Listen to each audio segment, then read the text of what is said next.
Good morning बच्चों, कैसे हो आप सब। आज हम करने वाले हैं English workbook unit 10 the naughty boy poem. ठीक है बच्चों, और इसमें स्टोरी भी है पिनोकियो की। तो हम पहले करने वाले हैं the naughty boy. Page number 140, आपकी वर्कबुक का पेज नंबर 140 है। पेज नंबर आगे पीछे भी हो सकते हैं, लेकिन आप ध्यान रखना यूनिट 10 है द नोटी बॉय। जो पहला क्वेश्चन है वो पहला क्वेश्चन ये है कि make 5 new words using the letters of the word naughty. तो बच्चों आपको करना क्या है कि जो नोटी आपको एक वर्ड दिखाई दे रहा है, इसमें से आपको क्या करना है, इन्हीं इसमें जो अल्फ़ाबेट यूज़ हुए हैं सिर्फ उन्हीं अल्फ़ाबेट को यूज़ करके आपको कुछ और नए शब्दों को, वर्ड्स को बनाना है। जैसे पहला लिख दिया है हग। हग मतलब एक दूसरे को गले लगाना, हग करना। इसके बाद आप लिख सकते हैं आगे आंटी, जो कि इन्हीं वर्ड में से है। जैसे इसमें ए यू ये रहा, एन भी है, टी भी है और वाई भी है। उसके बाद हम T H A N then बना सकते हैं, फिर एनी बना सकते हैं, आंट, गन और हैट। अब बच्चों चलते हैं हम पेज नंबर 141 पर। Let's match. तो हमें मैच करना है। क्वेश्चन 2 है match the words with their meanings. क्या करना है, जो वर्ड्स दिए उनके मीनिंग के साथ उनको मैच करना है। नोटी, नोटी का मीनिंग क्या होता है बच्चों, बैडली बिहेव। ठीक है, जो बुरा व्यवहार करता है या शरारती होता है उसको हम नोटी बोलते हैं। अगला है ग्राउंड। ग्राउंड सबको पता है कि जो अर्थ है, पृथ्वी है, उसका जो सरफेस वाला एरिया है उसको ग्राउंड बोलते हैं, सरफेस ऑफ अर्थ। अब मैरी, मैरी होता है चेयरफुल, खुश। वेटी होता है भारी, और वुडन यानी कि मेड ऑफ वुड, जो लकड़ी से बना हो उसको वुडन, मेड ऑफ वुड बोलते हैं। क्वेश्चन नंबर 3 है fill in the blanks using the above given words.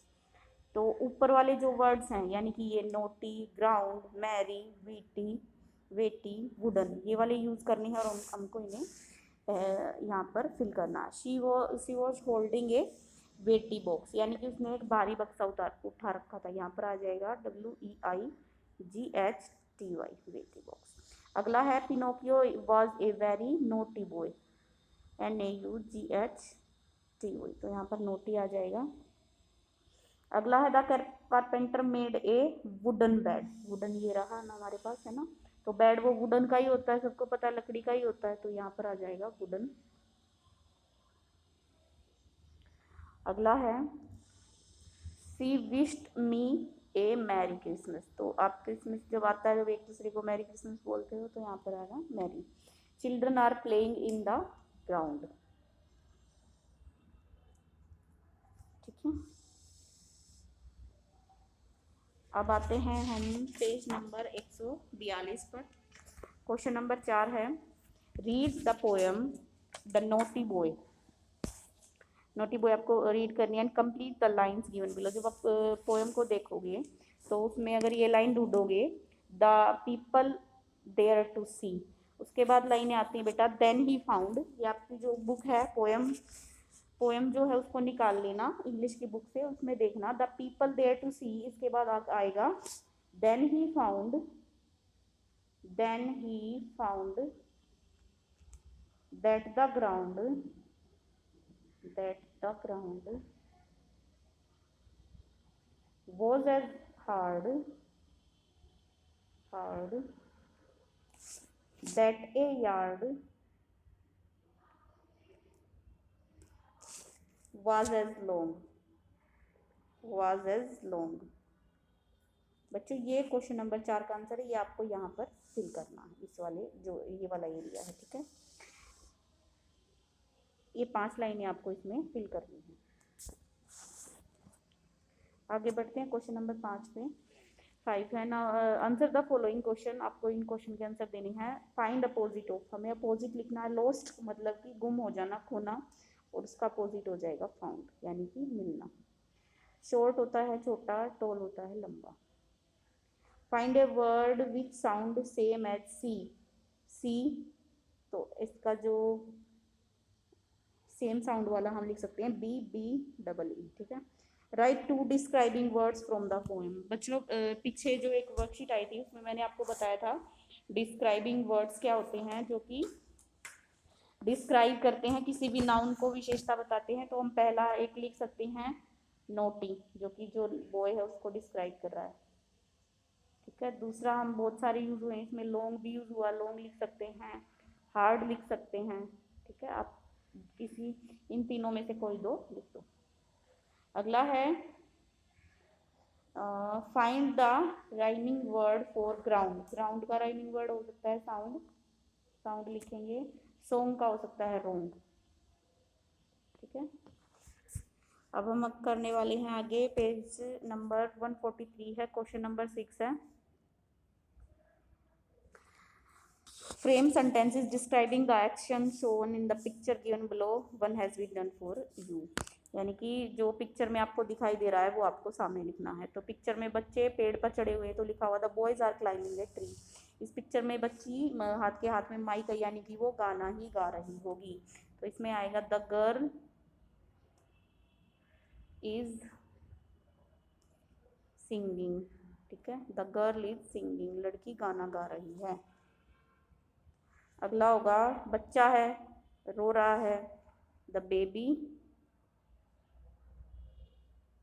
Is crying. अगला है ये वाला चित्र आपको दिख रहा है कि दो बच्चे हैं वो डांस कर रहे हैं ना, तो चिल्ड्रन आर डांसिंग, डांसिंग यहाँ पर आ जाएगा द चिल्ड्रन आर डांसिंग। अगला करते हैं, आपको दिख रहा है एक लड़का है, वो क्या कर रहा है, फुटबॉल खेल रहा है, तो इसमें आएगा the boy is playing football.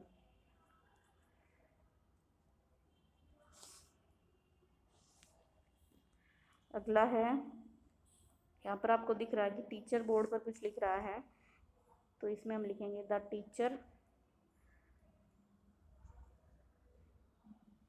Is writing on the black board. मैं एक बार दोबारा बता देती हूँ, आपको समझ नहीं आ रहा होगा मैंने क्या लिखा है। The teacher is writing on the black board. ठीक है, अब हम करते हैं पेज नंबर 144 और 145, तो है famous monuments of India. Question number 7 है नेम द फॉलोइंग मॉन्यूमेंट्स। तो आपको दिख ही रहा होगा, आपने कभी टीवी में भी देखा हो या फिर आप घूमने भी गए होंगे, तो आपको पता है ये क्या है, ताजमहल।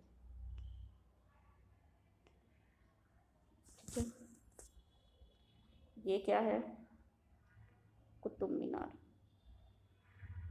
मीनार। ठीक है, ये है लाल किला। अब हम चलते हैं नीचे, question number 8 fill in the blanks using the words given in the help box. ये हेल्प बॉक्स है, इसमें वर्ड्स दिए हुए हैं, आपको क्या करना है, इन वर्ड्स को चूज करना है कि कौन सा वर्ड कहाँ फिट बैठेगा और फिर इसमें लिखना है। यहाँ पर आएगा the Taj Mahal is a beautiful historical monuments आएगा यहाँ, मॉन्यूमेंट्स। अगला है इट इज इन आगरा, यह आगरा में है। ठीक है, on the bank of the Yamuna. ठीक है, और अगला है it was built by the emperor Shah Jahan, यहाँ शाहजहाँ आएगा। ठीक है, लिख लेना। आगे in the loving memory of his wife Mumtaz आएगा यहाँ पर। ठीक है, it was built by using white marble, तो ये सफ़ेद मार्बल का बना हुआ है। Taj Mahal is one of the 7 monuments of the world, जो 7 अजूबे हैं। ठीक है, उनमें से एक है Taj Mahal. It looks very beautiful on the night of the full moon, जब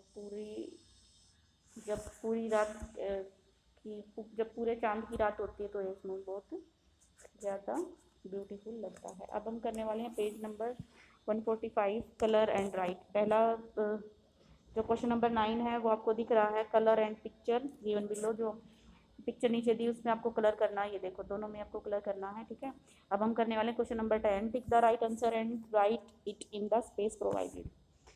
पहला है what will you do if you see a blind women who wants to cross the road. आप उसे इग्नोर करोगे, हेल्प करोगे, या फिर wait for someone else to help. हम उसकी हेल्प करेंगे, यानी कि 2B इसका सही उत्तर होगा, help her cross the road. ठीक है, कोई अंधी औरत है, यदि आप उसको रोड क्रॉस करवाने में उसकी मदद करोगे, है ना।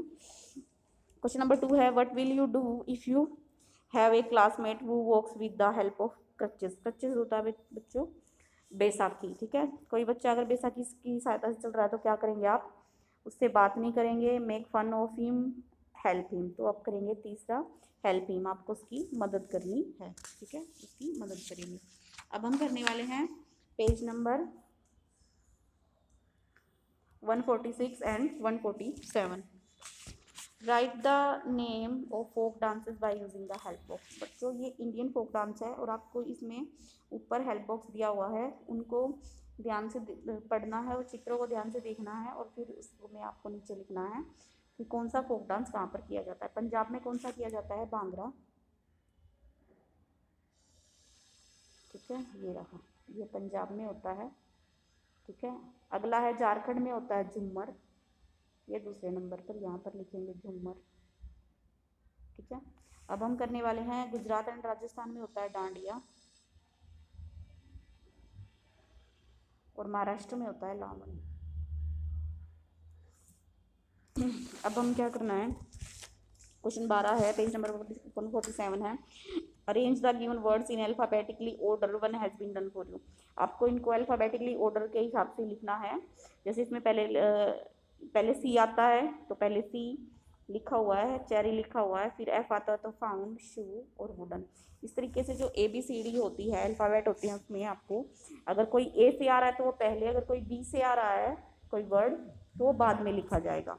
अब हम देखते हैं कि दूसरे में सबसे पहले हम क्या लिखेंगे। सबसे पहले ई आता है तो हम पहले लिखेंगे इंग्लैंड, दूसरे नंबर पे आता है जी, मतलब इसमें जो दिए गए हैं उस पर। ठीक है, ग्राउंड दूसरे नंबर पे ये आएगा, तीसरे नंबर पे हम लिखेंगे हार्ड, और चौथे पे लिखेंगे हम मैरी।